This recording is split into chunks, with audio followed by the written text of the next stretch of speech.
ടിപ്സിലേക്ക് എല്ലാവർക്കും സ്വാഗതം. ഇന്ന് നമ്മൾ വളരെ രുചികരമായ ഒരു അച്ചാറാണ് തയ്യാറാക്കാൻ പോകുന്നത്. അതിനായി നമുക്ക് ആദ്യം തന്നെ നമ്മുടെ ജാതിത്തോട്ടത്തിൽ പോയി കുറച്ച് ജാതിക്ക പറിച്ചുകൊണ്ട് വരാം.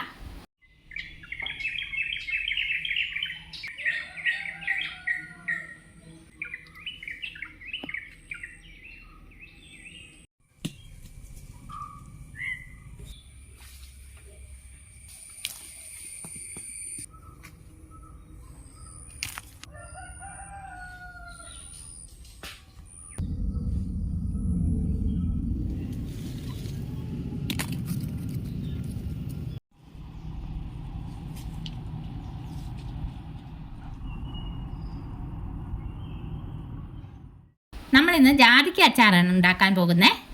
ഒരുപാട് ഔഷധ ഗുണങ്ങളുള്ള ഈ അച്ചാർ വയറിനുണ്ടാകുന്ന അസുഖങ്ങൾക്കൊക്കെ വളരെ നല്ലതാണ്. ഗ്യാസ് ട്രബിൾ ഉണ്ടാകാതിരിക്കാനും ദഹനക്കുറവിനും ഈ അച്ചാർ നല്ലതാണ്.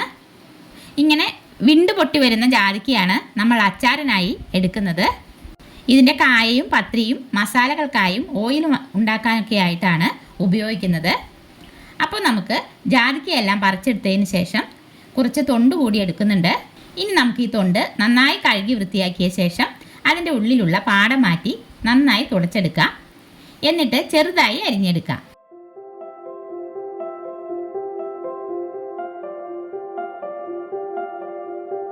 ദാ ഈ വലിപ്പത്തിൽ നമുക്കിത് മുഴുവനായി അരിഞ്ഞെടുക്കാം. എല്ലാം നന്നായിട്ട് കനം കുറച്ച് അരിഞ്ഞെടുത്തിട്ടുണ്ട്. ഇനി നമുക്കിതൊരു ബൗളിലേക്കിട്ട് ഇതിൽ ഉപ്പ് തിരുമ്മി വയ്ക്കാം. എന്നിട്ടിത് അരമണിക്കൂർ ഒന്ന് റെസ്റ്റ് ചെയ്യാൻ വയ്ക്കാം.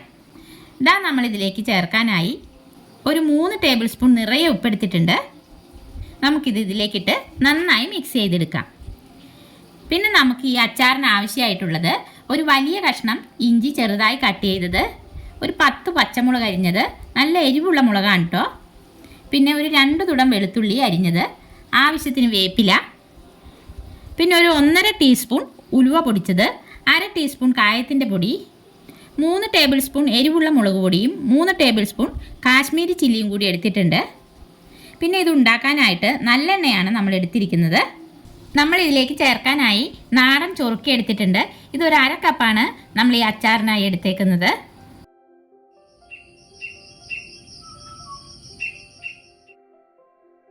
ജാതിക്ക ഉപ്പ് തിരുമ്മി വെച്ചിട്ട് അരമണിക്കൂർ കഴിഞ്ഞിട്ടുണ്ട്. ഇനി നമുക്ക് അടി കട്ടിയുള്ളൊരു ചീനച്ചട്ടി അടുപ്പത്ത് വെച്ച് ചൂടായി വരുമ്പോൾ 250 ml നല്ലെണ്ണ ഒഴിച്ചു കൊടുക്കാം. എണ്ണ ചൂടായി വരുമ്പോൾ ജാതിക്ക ഇട്ട് കൊടുത്ത് ഒരു 5 മിനിറ്റ് ഒന്ന് വഴറ്റിയെടുക്കാം. മീഡിയം ഫ്ലെയിമിൽ 5 മിനിറ്റ് ഇളക്കി കൊടുത്തതിന് ശേഷം നമുക്കിത് കോരി മാറ്റാം. ശേഷം ആ എണ്ണയിലേക്ക് കടുക് ഇട്ട് കൊടുക്കാം. കടുക് പൊട്ടി വരുമ്പോൾ 3-4 വറ്റൽ മുളക് മുറിച്ചിട്ട് കൊടുക്കാം. പിന്നെ നമ്മൾ അരിഞ്ഞു വെച്ച വെളുത്തുള്ളിയും ഇഞ്ചിയും ഇട്ട് ഒന്ന് ഇളക്കിയ ശേഷം പച്ചമുളകും വേപ്പിലയും കൂടിയിട്ട് നല്ലപോലെ മൂപ്പിച്ചെടുക്കാം.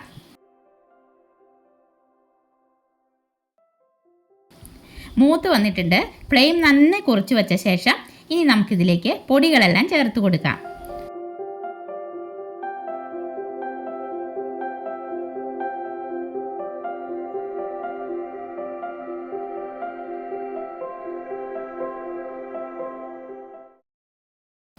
ഒരു 1/2 ടീസ്പൂൺ മഞ്ഞൾപ്പൊടി കൂടി ഇട്ട ശേഷം മസാല മൂത്ത് വരുമ്പോൾ നമ്മൾ വറുത്ത് കോരി വെച്ചിരിക്കുന്ന ജാതിക്കയും ചേർത്ത് നന്നായി മിക്സ് ചെയ്തെടുക്കാം.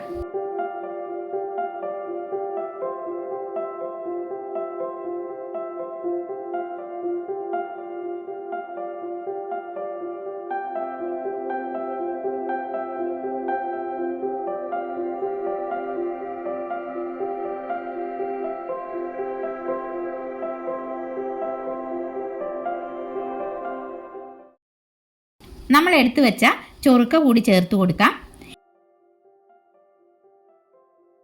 ഇത്തിരി ഉപ്പ് കുറവാണ്. 1 ടീസ്പൂൺ ഉപ്പ് കൂടി ചേർത്ത് നന്നായി ഇളക്കി യോജിപ്പിച്ചെടുക്കാം. നമ്മളിതിലേക്ക് വെള്ളമൊന്നും ചേർക്കുന്നില്ല. ഈ അച്ചാർ കുറേ നാൾ കേടാകാതിരിക്കും. ഇനി അല്പം ചാറോട് കൂടിയ അച്ചാറാണ് വേണ്ടതെങ്കിൽ 1 കപ്പ് തിളപ്പിച്ചാറിയ വെള്ളം ചേർത്ത് മിക്സ് ചെയ്തെടുത്താൽ മതി. അങ്ങനെ നമ്മുടെ അടിപൊളി ജാതിക്ക അച്ചാർ ഇവിടെ റെഡി ആയിട്ടുണ്ട്.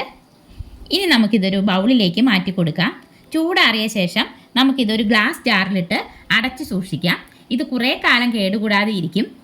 അപ്പോൾ നമ്മുടെ രുചികരമായ ഈ ജാതിക്ക അച്ചാറിൻ്റെ വീഡിയോ എല്ലാവർക്കും ഇഷ്ടപ്പെട്ടെങ്കിൽ ലൈക്ക് ചെയ്യാനും ഷെയർ ചെയ്യാനും സബ്സ്ക്രൈബ് ചെയ്യാനും മറക്കല്ലേ. അടുത്ത വീഡിയോയിൽ നമുക്ക് വീണ്ടും കാണാം.